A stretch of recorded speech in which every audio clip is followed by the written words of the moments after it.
మూర్తి భవించిన అనుభవ విద్యావాణి క్షేత్ర JEE mains లో కొట్టింది సూపర్ బోని. ఈరోజు 3వ డివిజన్లో తెలుగుదేశం పార్టీ, జనసేన, బీజేపీ కలిసి ప్రచారాన్ని ప్రారంభించాం.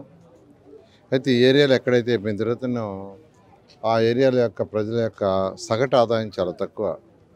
ఎందుకంటే వాళ్ళంతా చిన్న చిన్న పనులు చేసుకునేవాళ్ళు, చాలా చిన్న పనులు. వీళ్ళ యొక్క సగటు ఆదాయాన్ని పెంచేదానికి ప్రభుత్వం ఖచ్చితంగా చేతినివ్వాలి. అటు సంక్షేమ పథకాలు ఇస్తూ, సంక్షేమ పథకాలు అనేది ఓన్లీ టెంపరీ, కానీ వాళ్ళు ఆర్థికంగా పర్మనెంట్గా డెవలప్ అయ్యేటట్టుగా చేయాల్సిన అవసరం ఉంది.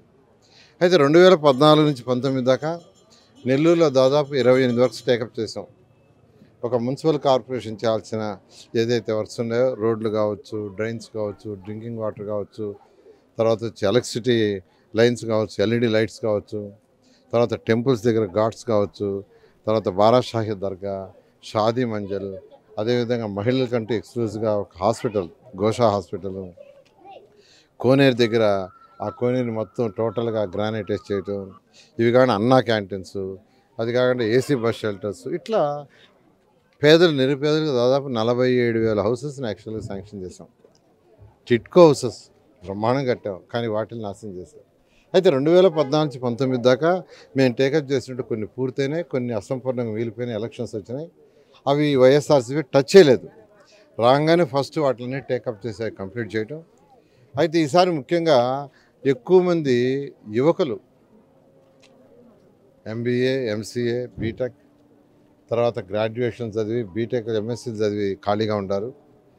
ఇలాగా కానీ ఉంటే వాళ్ళు అడ్డదారులు పడతారు, గంజాయి వాటికి అడిక్ట్ అవుతారు. ఎందుకంటే ఫ్యూచర్ మీద హోప్ లేనప్పుడు ఆటోమేటిక్గా అడ్డదారులు పడతారు. అటువంటిది లేకుండా చేయాలంటే, వాళ్ళకి హోప్ చేయాలంటే ఈ రాష్ట్రానికి ఇండస్ట్రీస్ రావాలి, వ్యాపారవేత్తలు రావాలి, వ్యాపారాలు పెట్టాలి. వ్యాపారాలు పెరిగినప్పుడే యువతకు ఉద్యోగాలు వస్తాయి. దాని మీద ఎక్కువ కాన్సన్ట్రేషన్ చేస్తాం. అదేవిధంగా యువతకి దేంట్లో ఇంట్రెస్ట్ ఉంటుందో, అంటే సొంతగా వ్యాపారాలు చేయాలనుకుంటే దానికి స్కిల్ డెవలప్మెంట్ చేసి దానికి తగ్గట్టుగా లోన్లు ఇప్పించడం ప్రభుత్వం నుంచి తక్కువ వడ్డీకి లేదా 0 వడ్డీకి. అదేవిధంగా కొందరు ఐటీ ఇండస్ట్రీకి పోవాలంటారు, వాళ్ళకి స్కిల్ డెవలప్మెంట్ చేసి డిఫరెంట్ కంపెనీల్లో జాబ్స్ ప్రొవైడ్ చేసి, ఆ విధంగా ఖచ్చితంగా 2024 ప్రభుత్వం వచ్చిన తర్వాత హై ప్రయారిటీ యువత అడ్డదారులు పట్టకుండా ఉండి. ఎందుకంటే ఏ తల్లి అయినా తండ్రి అయినా కోరుకునేది వాళ్ళు సుఖంగా ఉండేదానికంటే వాళ్ళ పిల్లలు సుఖంగా ఉండాలా, గౌరవమైన ఉద్యోగం చేయాలి, లేదా చక్కగా వ్యాపారం చేయాలని కోరుకుంటారు. ఖచ్చితంగా యువతకు హై ప్రయారిటీ ఇచ్చి వాళ్ళని డెవలప్ చేస్తే ఆటోమేటిక్గా ఆర్థిక స్థితి పెరుగుతుంది. దానికి హై ప్రయారిటీ ఇస్తాం. దానికి ఖచ్చితంగా ప్రభుత్వం యొక్క సపోర్ట్ కావాలి. రాష్ట్ర ప్రభుత్వం, కేంద్ర ప్రభుత్వం నుండి. నెల్లూరుకి ఎమ్మెల్యేగా నేను పోటీ చేస్తున్నాను, ఎంపీగా వేమిరెడ్డి ప్రభాకర్ రెడ్డి పోటీ చేస్తున్నారు. మీ అమూల్యమైన ఓటుని మా ఇద్దరి కేసు గెలిపిస్తే నేను రాష్ట్రం నుంచి ఫండ్స్ తీసుకొస్తాను, కేంద్రం నుంచి వేమిరెడ్డి ప్రభాకర్ తీసుకొస్తారు. దాని ద్వారా నెల్లూరుని ఒక మంచి స్మార్ట్ సిటీగా చేస్తూ ప్రతి ఒక్కరి యొక్క ఆదాయం పెరిగేటట్టు చేస్తామని మీ అందరికీ తెలియజేస్తాం. నెల్లూరు వరకు పార్టీ అధినాయకులు ఇప్పటి వరకు ఎవరెవరు ప్రచారం చేశారు, ఇంకా ఎవరెవరు చేయబోతున్నారు అంటే నెల్లూరు సిటీలో అందరూ చేస్తున్నారండి. యాక్చువల్గా మాకు 245 బూతులు ఉన్నాయి. బూత్ వైజ్ అలాట్ చేసాం. బూత్ వైజ్ 28 డివిజన్లు ఉన్నాయి, 245 బూతులు. బూత్ వైజ్ అలాట్ చేసాం. ప్రతి బూత్కి దాదాపు 15 నుంచి 20 మంది కార్యకర్తలు ఉన్నారు. వాళ్ళకి బూత్ కన్వీనర్ అంటే ఒక లీడర్ ఉన్నారు, వాళ్ళ ఆధ్వర్యంలో చేస్తున్నారు. డివిజన్ మొత్తం చేయాల్సినప్పుడు అన్ని బూత్ లీడర్స్ అందరూ కలిసి చేస్తున్నారు. ఈరోజు ప్రతి ఇంటికి ఒక 5-6 సార్లు యాక్చువల్గా మా వాళ్ళు కొన్ని ఏళ్ళకైతే 10 సార్లు కూడా తిరిగి ఎక్స్ప్లెయిన్ చేశారు. ప్రచారం బాగా చేస్తున్నారు. ప్రతి దగ్గర స్పందన అనూహ్యంగా ఉంది. నారా లోకేష్ పర్యటన రేపు ఏ విధంగా జరగదు?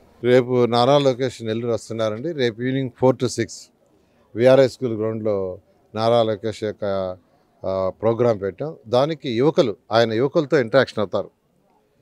యువకులతో ఇంటరాక్షన్ అవ్వటం పెట్టాం. ఎందుకంటే యువకుల సమస్యలు ఏంది, ప్రభుత్వం వస్తే వాళ్ళ సమస్యలు ఎలా తీర్చాలా, దానికి ఏం చేయాలనే ఉద్దేశంతో వాళ్ళ సమస్యలు తెలుసుకోవడానికి వాళ్ళతో ఇంటరాక్షన్ కానీ వస్తున్నారు. 4 to 6 వాళ్ళతో ఇంటరాక్షన్ ఉంటుంది. యువకులందరూ దాంట్లో పాల్గొని మీ సమస్యలను చెప్తే దానికి తగ్గట్టుగా ప్రభుత్వాన్ని నడపడం జరుగుతుంది. రాష్ట్ర ప్రభుత్వం వదిలినటువంటి మేనిఫెస్టో మీద మీ అభిప్రాయం అంటే పేదలకు దగ్గరగా ఉంది మా మేనిఫెస్టో అని మీరు చెప్తున్నారు. అంటే ఈరోజు చంద్రబాబు నాయుడు ఇచ్చిన మేనిఫెస్టోకి ప్రభుత్వం నుంచి మేనిఫెస్టోకి చాలా తేడా ఉంది. చంద్రబాబు నాయుడు ఈరోజు ఏంటంటే ఈ 5 సంవత్సరాల్లో పేదలు నిరుపేదలు పూర్తిగా చితికిపోయారు. ఈ 5 సంవత్సరాల ఆదాయం అంతా పడిపోయింది. దానికి ఉదాహరణ ఏంటంటే ఈ రాష్ట్రంలో రియల్ ఎస్టేట్ లేదు. రియల్ ఎస్టేట్ వాళ్ళందరూ వెళ్ళిపోయారు. చెన్నై, బెంగళూరు, తెలంగాణ వెళ్ళిపోయారు. మొత్తం వెళ్ళిపోయారు. కన్స్ట్రక్షన్ యాక్టివిటీ మొత్తం పోయింది. వాళ్ళందరూ వెళ్ళిపోయారు. ఒక కన్స్ట్రక్షన్ యాక్టివిటీ పోతే ఆ కన్స్ట్రక్షన్లో పనిచేసే బేల్దారులకు వర్క్ లేదు, బేల్దారు కూలీకి లేదు, ఎలక్ట్రీషియన్స్కి వర్క్ లేదు, ప్లంబర్కి లేదు, పెయింటర్కి లేదు. ఒక బిల్డింగ్ కట్టమంటే పెయింటర్ అవసరం, ఎలక్ట్రీషియన్ అవసరం, తర్వాత ప్లంబర్ అవసరం, బేల్దారు కూలీలు అవసరం, బేల్దారులు వీళ్ళందరికీ ఉద్యోగాలు లేవు.